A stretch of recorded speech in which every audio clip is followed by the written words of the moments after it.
Hi hello friends, எல்லோரும் எப்படி இருக்கீங்க? நல்லா இருக்கீங்களா? இவ்வளோ நம்ம சேனல் சப்ஸ்கிரைப் பண்ணலாம், ப்ளீஸ் சப்ஸ்கிரைப் பண்ணிக்கோங்க. பக்கத்தில் பெல் ஐக்கானுக்கு கிளிக் பண்ணிக்கோங்க. வாங்க ஹோட்டல் ஸ்டைல் தக்காளி சட்னி எப்படி செய்வதுன்னு பார்க்கலாம். இப்போ தேவையான பொருள்: 1 கப்பில் தக்காளி நறுக்கி வச்சுருக்கேன், 2 கொத்து கருவேப்பிலை, 1/4 கப் தேங்காய், 2 ஸ்பூன் கடுகு, உளுந்தம்பருப்பு, 1/2 கப் சின்ன வெங்காயம், நீங்கள் பெரிய வெங்காயோடு சேர்த்துக்கலாம், 4 பச்சை மிளகாய், சிறிதளவு கொத்தமல்லி, தேவையான அளவுக்கு உப்பு, தேவையான அளவுக்கு எண்ணெய். இப்போ வாங்க எப்படி செய்வதுன்னு பார்க்கலாம். இப்போ அடுப்பை பற்ற வச்சு கடாய் வச்சுக்கோங்க. கடாய் நல்லா காஞ்ச பிறகு 3 ஸ்பூன் எண்ணெய் ஊற்றிக்கோங்க. எண்ணெய் காயட்டும். எண்ணெய் காஞ்ச பிறகு எடுத்து வச்சுருந்த கடுகு, உளுந்தம்பருப்பு சேர்த்துக்கோங்க. சேர்த்து நல்லா பொரியட்டும். இந்த மாதிரி நல்லா பொரிஞ்சு வந்தோடனே நறுக்கி வச்சுருந்தா பச்சை மிளகா சேர்த்துக்கோங்க.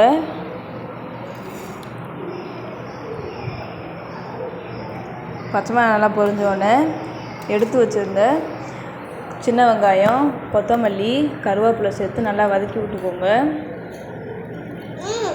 சின்ன வெங்காயம் நல்லா பச்சை வாசனை போகிற வரையும் நல்லா வதக்கிக்கோங்க.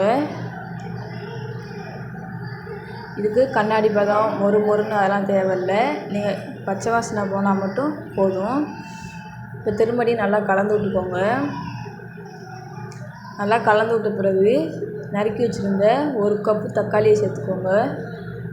தக்காளி சேர்த்து ஒரு 1/2 டீஸ்பூன் சால்ட்டு சேர்த்துக்கோங்க. சேர்த்து நல்லா கலந்து விட்டுக்கோங்க. இப்போ நான் சால்ட்டு ஏன் சேர்த்துருக்கேன்னா, தக்காளி சீக்கிரம் மசிகிறதுக்கு தான் நான் சேர்த்துருக்கேன். இது சட்னிக்கு தேவையான அளவுக்கு சால்ட் இல்லை. இப்போ மூடி போட்டு வச்சுக்கலாம். ஒரு 2 நிமிஷம் கழிச்சு திரும்பி ஓப்பன் பண்ணி பார்க்கலாம். பாருங்கள், இந்த மாதிரி ஒரு 2 நிமிஷம் கழிச்சு திரும்பி ஓப்பன் பண்ணி பாருங்கள் தக்காளி நல்லா வெந்துருச்சான்னு. இப்போ ஓரளவு தக்காளி நல்லா மசிஞ்சு வரல. திரும்பி நல்லா கலந்து விட்டு மூடி போட்டு வச்சுக்கோங்க. பாருங்கள், தக்காளி நல்லா மசிஞ்சு வந்துருச்சு. இந்த மாதிரி நல்லா கலந்து விட்டுக்கோங்க. நல்லா கலந்து விட்ட பிறகு நறுக்கி வச்சுருங்க தேங்காய் சேர்த்துக்கோங்க. தேங்காய் ஆப்ஷனல் தான், நீங்கள் விருப்பப்பட்டால் சேர்த்துக்கலாம், இல்லைனா ஸ்கிப் பண்ணிடுங்க. இப்போ நல்லா கலந்து விட்டுக்கலாம். தேங்காய் ஒரு 2 நிமிஷம் நல்லா தக்காளியோடு நல்லா வெந்து வரட்டும்.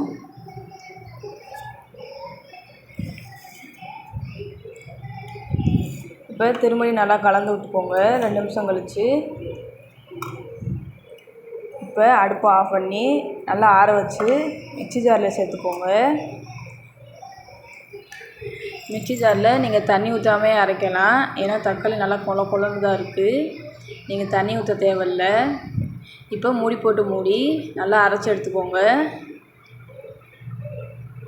பாருங்கள், நல்லா அரைச்சி எடுத்தாச்சு. இப்போ தேவையான அளவுக்கு சட்னிக்கு தேவையான அளவுக்கு உப்பு சேர்த்துக்கோங்க.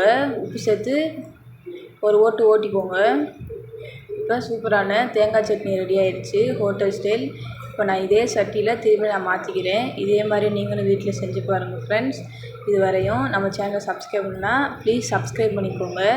பக்கத்தில் பெல் ஐக்கானுக்கு கிளிக் பண்ணிக்கோங்க. பிடிச்சிருந்தா ஒரு லைக் பண்ணுங்கள். தேங்க்யூ ஃபார் வாட்சிங்.